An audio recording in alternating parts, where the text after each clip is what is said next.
Hi everyone, my name is Neerja Shah and I am an internal medicine resident.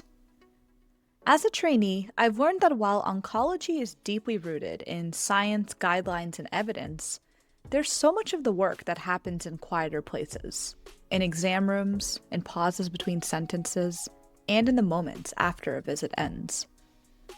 What I've found is that we often don't talk about what it actually feels like to do this work, how we carry uncertainty, how we hold hope alongside honesty, and how caring for patients with cancer changes us, not just as clinicians, but as people. This podcast is my attempt to create space for those conversations. It's reflective and focused less on the teaching of medicine and more on understanding the experience of practicing it. The moments that shape us, the stories that stay with us, and the ways we try to remain present and whole in the midst of meaningful and often heavy work. Today's conversation is meant to be honest, thoughtful, and conversational. Not perfect, not polished, just real. Thank you so much for being here. Hello, everyone. Thank you so much for joining our second episode of After the Visit Ends. Today, we are joined by Dr. Amy Laughlin, who is a medical oncologist at the Orlando Health Cancer Institute. Dr. Laughlin, so excited to have you here today. Please tell us about yourself. Hi, everyone. I'm Amy Arabino Laughlin. I'm a physician. I'm a medical oncologist. Right now, I'm at Orlando Health. I specialize in breast cancer and cancer genetics. I also serve as the Chief Quality Officer for the Orlando Health Cancer Institute. Dr. Laughlin, thank you so much for joining us today. I first wanted to start off by hearing a little bit about when did oncology feel like your place in medicine? So I feel like all kids, I had many different things I wanted to be. But what really changed my life, when I was 8 years old, my father was diagnosed with Hodgkin's disease, and I come from a non-medical family. And at that point, my dad was 30, no, he would have been 40. And I'm an only child. They had wanted me for years. And now my mom was in a position being told that there was a 30% chance that he would be cured and she would be a single mother of this 8-year-old. And she, like any advocate who we meet, was the mom that brought the files and files, accordion of paperwork, didn't understand the medical language, but knew this is what was going to save her husband. And eventually we met Dr. Paul Shervinick over at Moffitt, and he continues to be a mentor to me. So at age 8, I considered him a grandfather figure. He took our family through an extremely stressful time in our lives, coached us through it, was our rock in it. And that was kind of an unbreakable bond for our family. So, yes, he was cured of his cancer. And Dr. Shervendick was always in a warm spot in my heart. And then when I went to college, he let me shadow in his clinic and on rotations when I was home for the summer.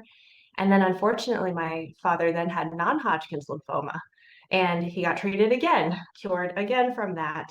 And ultimately, over the years, I debated whether to be a figure skater on a cruise ship and travel the world, or I was going to be a chef.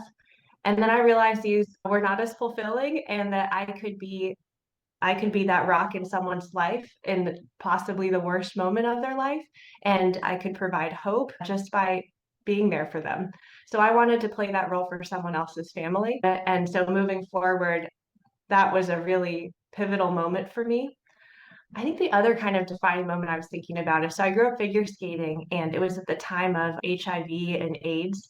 And my coach actually had AIDS and was going through treatment. And you saw that people didn't want to be near him, and students they didn't understand how it wasn't communicable by touch, and that people started alienating from him. And my father at that point was going through chemotherapy and he had to wear a mask everywhere, and people treated him in a similar way. And he said to me, think of the way that your friends have, treated me and judged me for wearing this mask everywhere, and think of how your coach feels too. So you stick by him through all of it. And that also drove the point home to me that it it affects someone's family, it affects how others treat you going through cancer treatment. So it's made me kind of relate to the patient, the caregivers in a different way because it's not even about what diagnosis you have, but also how you look. Do you have hair? Do you have to wear a mask?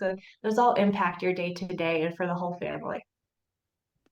Thank you for sharing that. And those two stories in particular, the first thing I thought about is how lucky they were to have you as well as an advocate so young in life. I mean, you mentioned you were 8 years old when your father was first diagnosed with cancer, and I feel like for children whose parents or loved ones are diagnosed when the children themselves are so young, it's really kind of this emotional turmoil of not really being able to understand kind of the science and the medical issues behind it. But as you said, just noticing that they're going through a different time in their life, they're going through treatment, they're being seen differently, they're being treated differently.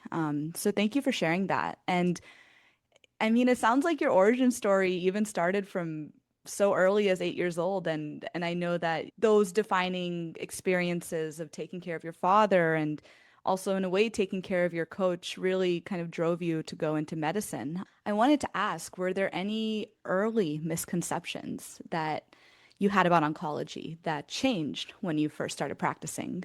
Hmm. I think I thought we controlled more than we do. So Interesting. I see these textbooks and web pages, just infinite knowledge, it seemed, in the topic of medicine and interventions that you could do. And then the longer that I've been in practice and the more patients I've seen, the less I think we control. And I almost find peace in that actually, because at the end of the day, I control very little, and the people sitting in that room do too. If it were up to us, this person wouldn't have cancer. And so we are just doing the best we can with the tools we have and making the best decision we have in the moment. And so that actually is something that helps me cope as well, because there's so many times that I was wrong in residency of how this patient's course was going to go, how long this person was going to live when I talked to the families. And you know what? I like being wrong in that sense that we don't control those things, and that's okay. We are human also, and we're just trying to do the best for that patient and family, understanding their values and help them navigate the decision as well and how to interpret the information that's out there. I love that approach, and I feel like I can personally resonate with the concern and the confusion about not knowing everything. And I think when you start residency, particularly intern year, I struggled with placing blame on myself for a patient's outcome. And I think that a lot of the maturity and growth that comes with medical training leads you to the point at which you are at now, which is understanding that there is some peace in not knowing everything, but trying the best that you can and working as hard as you can. And I think that is just a realization that has to come with time and making mistakes and recognizing that everyone makes mistakes no matter at what point they are in training. So thank you for sharing that. So, Dr. Laughlin, I wanted to pivot a little bit into your particular role as a quality oncologist. And quality oncology, it's rapidly expanding right now. And a lot of the wins come from both project advocacy and patient advocacy. So, what is the personal drive behind why you chose quality as your lane? And how has that choice changed the way you care for patients day to day? So early on, I didn't come into medicine knowing exactly what quality was. I dabbled in different things. I did microarray and pipetted and chromatography and the basic sciences. I looked around at clinical research as well. And I think that I liked the instant gratification, if you will, of being on the tail end of the patient I'm impacting today. I can see that patient impact next week, as opposed to 20 years when my bench research makes it to clinical practice. And then I also saw that my colleagues are doing amazing work in developing new medications, new vaccines, new clinical trials, but I can play a very key role in making sure that novel innovation that is the game changer reaches the right patient at the right time. And you do need people in that space to fill in that gap because if the best medication in the world exists but can't get to the patient because there's too many barriers in the way that healthcare is delivered, then we're not seeing it through. And then to your point about the residency experience, there's little frustrations that you notice in your day-to-day practice. And some people cope with their frustrations by complaining to their colleagues in the break room, which is fine. That's a way to cope. But I'm a very fix-it kind of person. So I can hear the complaints, but I can't help myself from thinking of a suggestion. So quality gave me a way to channel that energy in a positive way and a framework by which to implement and measure change as opposed to just being reactive all the time to the complaint, if you will. So it was a nice way for me to feel like I could make a difference, see the difference right away. And it makes it easier to deal with an unsettling environment when you know that you have the tools to fix it and you're just prioritizing how to move forward with it. So I found quality really rewarding there. That is awesome. Thank you for sharing that. And regarding your success in quality care, was there a specific patient or moment or this shouldn't be that hard type of experience that pushed you into this field? I'm trying to think if it was just one event. I think out of all the quality work I've done, I've really enjoyed this bridge of like quality to innovation. So one of the patients that really stands out to me is I did work in at-home Lupron for breast cancer patients. As you know, I got an insight, if you will, behind the curtain of how things work and the systems that drive it. And the patient I'm thinking about, she told me that her Lupron was her calendar killer. She had gone through a year of treatment already, the chemotherapy, the radiation, the surgery. She was finally getting back to normal, and she was a substitute teacher. So every time she has to get a Lupron shot, she needs to take a day off from work for which she's not paid because she's a substitute teacher, and she needs to find childcare. And she called it her calendar killer. She has to plan her entire month around this single injection for the next 5 years. And she's like, I'm just getting over all of this, trying to get my life back to normal. And I have to be reminded every month of this. And it's costing me, enough money that I can't recover every time. And so after I heard her story, I was like, well, why are we doing this? We give Lupron as an injection for endometriosis, for fertility treatments. I feel like we're underestimating women. We can definitely give these injections at home. Absolutely. They can turn around and inject it. So that was a very inspiring moment for me where I was like, why is the model as it is? Could we flip that model around and think about what factors are required to bring something safely to home? How do you monitor the adherence to it in a seamless way? And then where does it make sense to move things or not? What a cool story.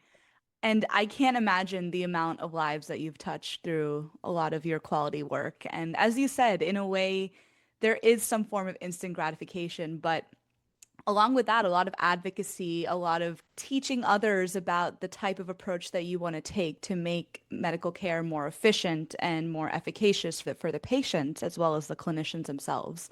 So thank you for sharing that. And I think it's just so awesome to have that type of perspective in your day-to-day care of patients as well. I want to now shift a little bit into identity formation through oncology, and particularly talking about with all of the work that you do in oncology, the clinical care, the quality improvement.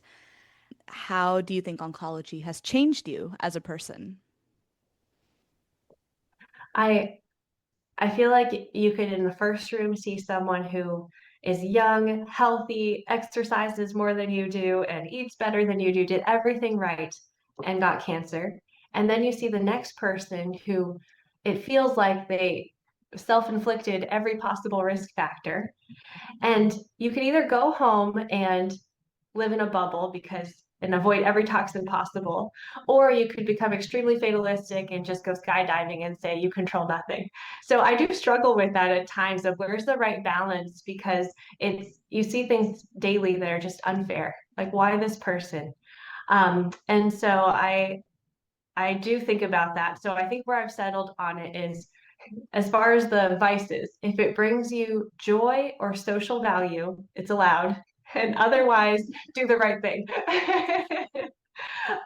Because it is hard in clinic to see people and think like that could be me or they did nothing wrong to deserve this. And how do you cope with that? I haven't had a good explanation just yet. Maybe I've come up with that you're only given what you can handle, and there's some reason in the future that you had to go through something so painful. Maybe it's that you're a better mom or daughter. You understand what's important in life and value the correct relationships. Maybe it gives you an experience that allows you to connect with someone else who needs to have a support system in the future. So I think that's how I've settled it for now, but that is a struggle, the why. It is absolutely a struggle. And I mean, it sounds like this is a work in progress, and the types of patients that you have even that day probably impact your approach and your perspective on it in this current moment. But I think you bring up a really good point about how there is such a variety in the types of patients that you see in oncology clinic. And similar to what you said, I was just working in breast oncology clinic, and we would be in one room celebrating the win of a patient who is now breast cancer free for 5 years. And then we would go into the other room, and there would be a patient in her early 30s with triple negative breast cancer and on her fourth line of treatment. And I just find that really hard to cope with. And kind of going into the concept of uncertainty, how do you handle uncertainty, either medically or emotionally? So I'm a very pro con list kind of person. So I notice that when I present things to a patient and also like think about things in my own life, like which preschool do I sign my kid up for? Like it down to do we use a CDK4/6 inhibitor for this lady? Hmm. So I would say for each decision, I just say, okay, the pro of this is this, the con is of this, and option two is this. So I typically lay out options for people and give my pro con, and it's I notice there's a lot of variation in use of numbers in oncology. I like numbers. Actually, I love numbers. I like exactness. I like calculators. And I know this about myself. That's why I went into breast cancer and genetics because there's lots of risk calculators for these things. So I like percentages. So I give people my best guess of a percentage and what risk model I base that on and what it looks like, yes or no, if you were to take this. Um, and so I often frame it as you have 100 people in the room. 5 Amy's will have a recurrence in the next 10 years at a distant site, no matter what we do. And 5, if they take this pill or medication, will save their life. And 90 of them are going to be fine if they just did nothing. So, how okay are you with saying I'm the 90 or versus the 5? I noticed that using the phrasing of 100 U's in the room and what number need what is a better visual for people to understand. And I admit I applied in my own life. Frustrating, but I hope that our use of precision medicine gets better than 90 versus 5 is extremely unsatisfying because often they'll go, you can't tell me if I'm the 5. There's no better tools. Like I've used all the tools. So I do hope that that's where we go with precision medicine is figuring out exactly who actually needs this medicine and who doesn't. But I think that's coming. Yeah, there's a lot of uncertainty in oncology, and I think putting the perspective into numbers is probably very helpful for patients. So I really like that approach. And the numbers focus, I mean, you are likely one of the few clinicians who absolutely loves numbers and uses them in day to day, but that's a really awesome strength that you lean into that is likely really helping patients make the best decisions for themselves. And then I think your style also self-selects the patients. I notice the Sure. patients who love numbers like to come to me too. Yeah, So, and absolutely. we all find our best match. Yeah, yeah. They're attracted to doctors who are similar in mindset and explaining an approach to them, which is, again, very important and part of this whole targeted, personalized approach to medicine. So I think we had a really wonderful discussion about a lot of the work you do and what drives you. And to bring it to the last portion of this podcast, talking a little bit about how to stay whole as an oncologist. You mentioned a couple of kind of coping mechanisms that you use when you go home after a long day at work, but in general, I wanted to get a little bit of inspiration about what practices, habits, or mindsets keep you grounded. So when you were saying about going from one room to the next, it made me think of being present. because I think that's true in every space of your life. Because the patient in room one deserves for you to be present and not carry the next to room two. And I think your family deserves the same. Mhm. So when you go home, I like decompressing and sharing my experience. It actually helps that my husband is not in medicine, so he can just absorb the feeling and not criticize my exact management. So I've really enjoyed that and appreciated that. So it's nice to have that moment to explain your struggles, but then be fully present to have dinner and go play and do what it is you're wanting to do with your family. So I think that's probably number one, is you're not helping anyone by still thinking about room one when you talk to room two and not giving them your full attention. Sure. And then I acknowledge I buy a plant whenever I'm a little sad. So I have a lot of plants in my office and my home.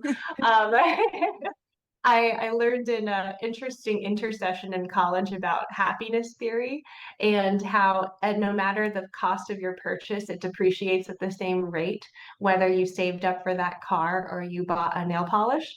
So I tend to choose tiny little treats like an orchid, and then that gives me joy and it depreciates, and then I get another orchid. And so that's how I cope. And then exercise is extremely important. I have to set a good example. So I've been making a point to get my exercise as well and hit the same targets I'm telling my patients. So I that is a great coping mechanism as well.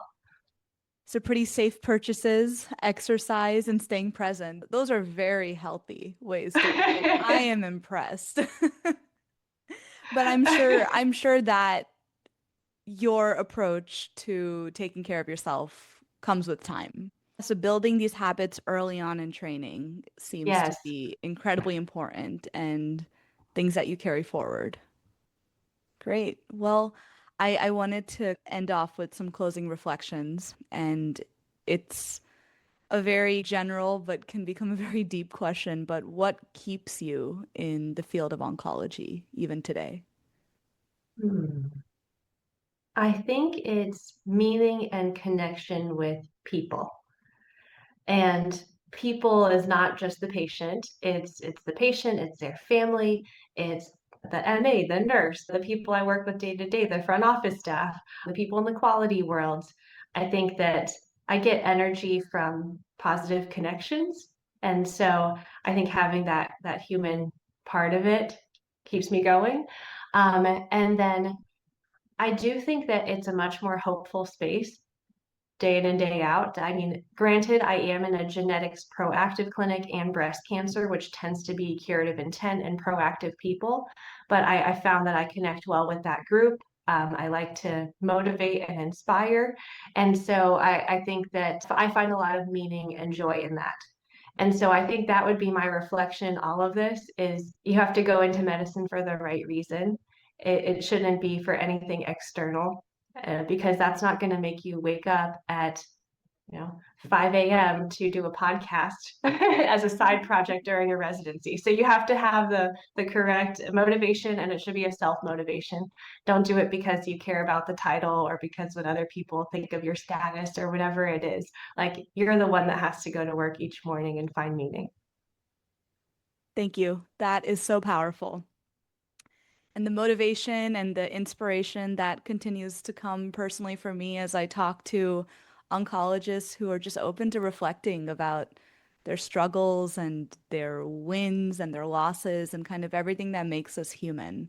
And there needs to be more discussion about this in medicine, which is again why I came up with this podcast idea, and I'm so grateful to have a really special type of conversation with you that I don't think I've ever had before, and with a lot of different oncologists. I work with them in clinic, I rotate with them, but to have and hear this aspect of their life and this side of their story just makes everything so much more meaningful.